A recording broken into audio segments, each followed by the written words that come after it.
Aloha Aina, Aloha Kākou.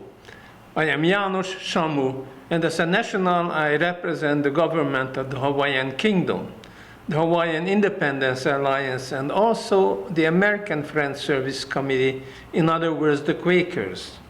First of all, I would like to thank you for flying the flag of Hawaiian independence, solidarity, and sovereignty, and wearing its or displaying its symbol.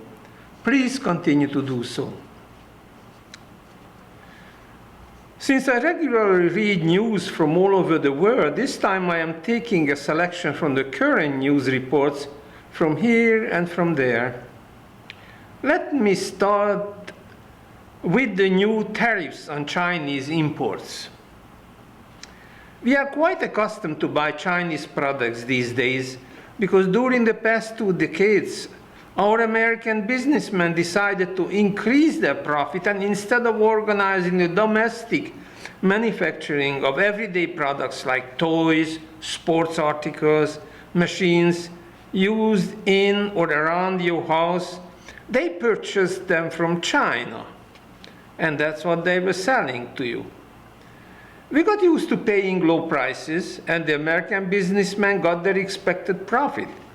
So everybody was happy, except the US President, Mr. Trump, because the low prices earned less in taxes for Uncle Sam's coffers. So he decided to do something about it. He imposed tariffs on all Chinese goods, which was to discourage the American businessmen from buying things from China. As Mr. Trump stated, his motives were also to hurt China, to prevent them from getting ahead of us. Heck of an interesting way to express his amicable feelings toward his good friend Xi Jinping, the Chinese president. But let Mr. Trump deal with his own conscience. The American businessmen, however, switched their gears and went into preventive mode and raised their prices on many Chinese goods, not 10% like the tariffs, but 50 or even 100%, giving you no choice at buying cheaper, even before the tariffs went into effect. So you buy the products. The American businessmen make their profit. They pay more taxes into the federal coffer, and Mr. Trump is happier. Ultimately, who pays the price of the tariffs on Chinese imports? You, dear viewer, if you are a wage worker, because you spend more than before, much more than the last raise of your salary would have allowed you to save something. But Mr. Trump is happy. If it makes you happy, let's switch to Micronesia. The American Secretary of State, Mr. Pompeo, visited Micronesia yesterday to talk to the leaders of the Marshall Islands, Palau, and convey President Trump's message. Not to accept loans or investment from China. Consider for those American sources instead. Pompeo conveyed the message and warned the islanders of possible Chinese influence. The thing that I fail to understand is why is it that the American government does not want the island nations to borrow money from China, when the US has already borrowed billions of dollars from China and presently owes them $1.41 trillion. Why did the American government not borrow this money from American sources, like from the 555 US billionaires living in the USA? Let's stay with Micronesia for my third question.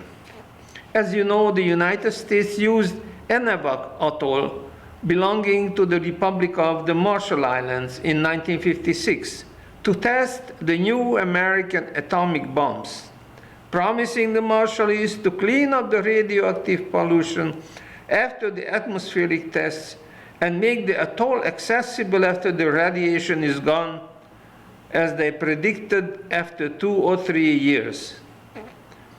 Then they hired about 8,000 people for the cleanup, who are dead by now, and dumped some of the radioactive waste into a bomb crater, covering it with a concrete lid. They call today this depository the nuclear coffin. Well, the problem is that the nuclear coffin has been leaking since its construction, and it has not been repaired, because allegedly it is too expensive for the US to have it repaired. So thousands of Marshalls suffer from cancer and other radioactivity-caused illnesses, and the US has allowed them to come here to receive free treatment. That's why we see so many Marshalls people at the clinics and cancer centers on Oahu and elsewhere. They are also entitled for benefits here due to the State of Free Association Compact. This costs Hawaii billions of dollars. My question is, why not fix that damn nuclear coffin and protect the Marshalls people there who are much happier in the traditional lifestyle? And why did Secretary Pompeo not make a promise to the Marshalls leader to clean up finally the mess the US military had left there in 1956 and thereafter? That should be part of the military budget. My last question concerns the US foreign policy, particularly regarding Venezuela. As you know, today Donald Trump signed an executive order imposing new restrictions on Venezuela, blocking its government assets, and threatening anyone dealing with it with secondary sanctions.